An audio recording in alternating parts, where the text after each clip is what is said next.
সেইভাবে। তো এইগুলো এই মেরুকরণের কোনো মানে হয় না। তাহলে তো ইলেকশন কমিশনকে বলা হোক যে ইলেকটোরাল এর থেকে অন্যান্য ধর্মের সব বাদ দিয়ে দেবে। তাহলে ইজারা নিয়ে রাখেননি? আমরা হিন্দু নই নাকি? আমার এই শাড়িটা কি গরদের শাড়ি নয়? আমি কি সোমবার করি না? আমি কি শিবের ভক্ত নই? কিন্তু আমাকে সেটা জাহির করে বলতে হবে কেন? এটা হচ্ছে বক্তব্য।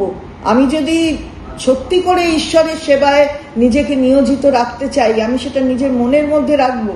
আমার ভেতরে ঈশ্বর, এবং স্বামীজির কথা মনে রাখবো, জীবে প্রেম করে যেই জন সেই জন সেবিছে ঈশ্বর। সংবিধানের শপথ যখন আমরা এখানে কেউ এমএলএ বিধানসভায় আসে তখন একটা শপথ নেয়, কেউ মন্ত্রী হলে তখন একটা শপথ নেয়, সবই কিন্তু সংবিধান সম্মতভাবে শপথ। আর সংবিধানের মুখবন্ধ প্রিয়াম্বলেই বলা আছে যে কোনো এই ধরনের বৈষম্য থাকবে না, অর্থাৎ কোনো মেরুকরণ, ধর্মীয় হোক কিংবা অন্য কোনো লিঙ্গ বৈষম্য, কোনোটাই হবে না। তা আমি যদি সংবিধানের শপথ নিয়ে এখানে আসি আর তারপরে যদি শুধু একটা ধর্মের কথাই বলি, সেটা তো সংবিধানকে একটা বৃদ্ধাঙ্গোষ্ঠী দেখানো হয়।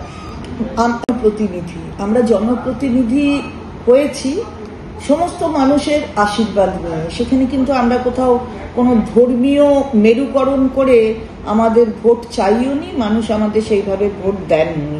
আর এটা এই বিভাজন কেউ করে দেখাতেও পারবে না যে এত এই ভোট এসছে আর অত ওই ভোটে আমি জিতেছি কিংবা ওই অত ভোটে হেরেছি।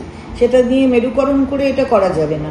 আমরা যখন জনপ্রতিনিধি, তখন আমরা যখন নমিনেশন দিই তখন থেকে কিন্তু একটা শপথ নিই।